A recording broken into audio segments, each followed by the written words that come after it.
cette vidéo, je vais vous montrer comment j'ai customisé, ou comment je vais customiser toute la partie avant de la Mustang. Comme on peut le voir ici, j'ai commencé à faire déjà ce que je voudrais faire sur l'ensemble du modèle, c'est-à-dire que ces parties-là sont des sortes d'évents. On peut voir sur les photos que je vais mettre dans la vidéo que sur le vrai modèle, évidemment, et ils sont vides. Alors que là, le modèle que nous avons de la part d'Altaïa nous donne quelque chose qui est plein. Et l'idée, c'est de retrouver quelque chose qui soit fidèle au vrai véhicule. Et donc, je vais vous montrer comment j'ai fait ça. Donc, j'ai commencé par celui-ci, qui n'est pas finalisé, parce qu'il y aura de la peinture à mettre à l'intérieur. En tout cas, c'est ce que je voudrais essayer de faire. Mais il manque ces trois-là. Donc, l'idée, c'est de vous montrer au moins sur un d'eux comment j'ai fait. Sachant que, si vous le faites pour un, vous pourrez le faire pour les autres. Et d'arriver jusqu'au résultat final. Ok, donc pour commencer et faire en sorte de percer ce trou le plus proprement possible et arriver à un résultat qui soit correct, en fait il va s'agir déjà de percer. Alors je vais commencer par celui-là, comme ça je vais montrer que celui-ci. Il va s'agir en fait de percer, de pré-percer avec là en l'occurrence une perceuse à colonne. On peut le faire aussi avec une perceuse normale. Avec une perceuse à colonne, on aura plus de précision, ou en tout cas on saura un peu mieux gérer la force que l'on met dedans. Mais avec une perceuse normale, ça peut très bien marcher aussi. Et donc, une fois qu'on a pré-percé, c'est continuer à étendre au fur et à mesure le trou jusqu'à un point où on puisse rentrer une ou plusieurs limes. Moi, j'ai plusieurs tailles de limes, je pourrais montrer ça après, et limer en fait jusqu'à arriver à quelque chose qui soit le plus propre possible pour avoir un trou qui soit propre. Alors, la première chose à faire avant de commencer à percer, que ce soit avec une perceuse à colonne ou une perceuse normale, ce sera d'avoir les bons outils, donc d'avoir en l'occurrence des forêts à métaux, mais j'y reviendrai. Mais vraiment, avant de percer, ce qu'on va faire, c'est qu'on va utiliser cet outil-là. C'est un center punch, comme on appelle ça en anglais. C'est un outil de pointage aussi, on peut appeler ça. Et alors bon, j'ai juste ramené un bout d'alu là pour vous montrer qu'est-ce que ça fait et comment ça marche. En fait, c'est une pointe qui, si vous connaissez pas, qui est rétractable. Il suffit de la mettre là où on veut. On va la mettre là au hasard, ok. Il suffit d'appuyer ensuite dessus, d'appuyer fort. Ça va relâcher la pointe. Si j'y arrive. Voilà. Donc vous avez entendu le bruit. Et le résultat, vous le voyez là. C'est ce petit point. Alors, c'est juste un petit point, ok.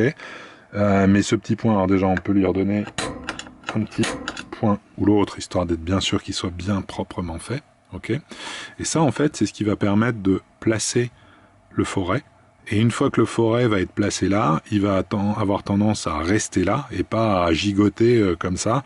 Quand on perce du métal, c'est important de rester au même endroit évidemment pour pouvoir attaquer le métal. Si on fait pas ce genre de pré-trou, on peut y arriver malgré tout, mais ça va être plus compliqué parce que le forêt, alors même avec une perceuse à colonne, va avoir tendance à faire ça. C'est-à-dire chaque fois qu'il va tomber sur du dur, il va gigoter au fur et à mesure, et vous risquez d'avoir un trou qui va être pas terrible, ou en tout cas pas très précis. Alors comme là, on n'a quand même pas une énorme précision, enfin je veux dire une énorme place pour faire ça, il faut être le plus précis possible. Donc cet outil, pour moi, est vraiment indispensable pour faire ça. C'est un outil en l'occurrence que j'ai acheté sur AliExpress, ça vaut pas cher du tout. Si vous en avez pas, et que vous voulez faire cet investissement, honnêtement, ça sert pour beaucoup de choses. Moi, ça me sert, pas dire tous les jours, mais enfin très très souvent. Donc, je vous conseille de le faire.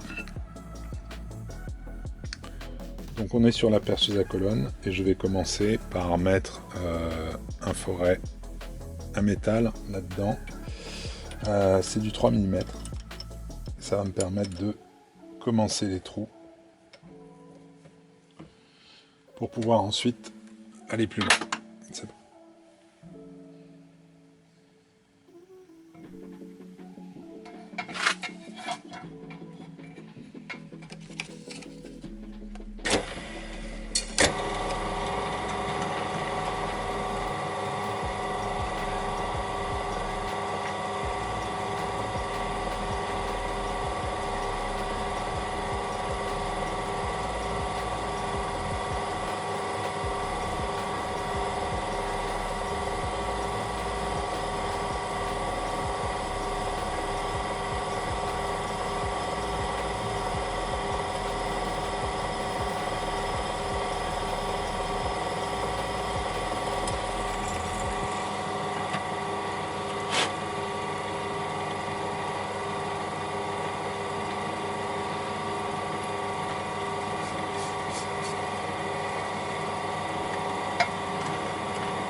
On peut voir là les 4 trous qui ont été réalisés.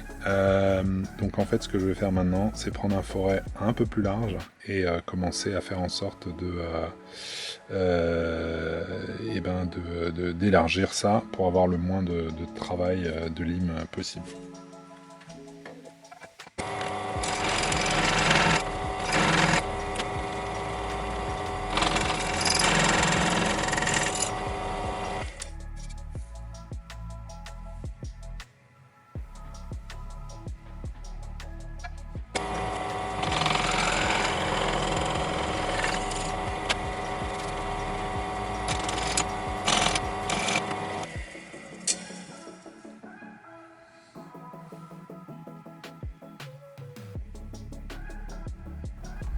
Alors dans cette partie, on peut voir comment j'ai utilisé des pinces coupantes pour continuer à creuser le trou et faire en sorte d'avoir le moins possible de matière à devoir enlever, autrement qu'avec ces pinces.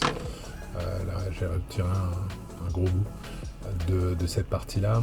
Ensuite, une fois que tout ce qui a pu être retiré comme ça a été fait, c'est le travail de lime qui va venir. Donc là, c'est une lime plate comme je l'ai montré. Cette lime plate, je vais m'en servir tout simplement en l'insérant dans le trou et en limant patiemment, très patiemment, ce trou. L'idée étant de bien prendre son temps. On exerce de la force sur la lime. Quand on exerce de la force sur la lime, on peut sortir la lime et commencer à rayer notre pièce. Donc il faut faire attention, il faut prendre son temps. C'est long, c'est ennuyeux. Je pense que j'ai mis à peu près une demi-heure pour arriver au résultat final que vous allez voir ensuite. J'ai utilisé cette lime plate, j'ai utilisé des limes carrées pour arriver à un résultat à peu près propre. Mais encore une fois, pour ce résultat propre, il faut prendre son temps. Donc je vous encourage à y aller doucement et faire en sorte que vous n'enleviez pas trop de matière, parce que le problème c'est qu'une fois que c'est trop enlevé, on ne peut pas en remettre. Donc prenez le temps qu'il faut, allez-y en douceur, et au bout d'un certain moment, vous obtiendrez le résultat. Et vous allez voir ça en image tout de suite.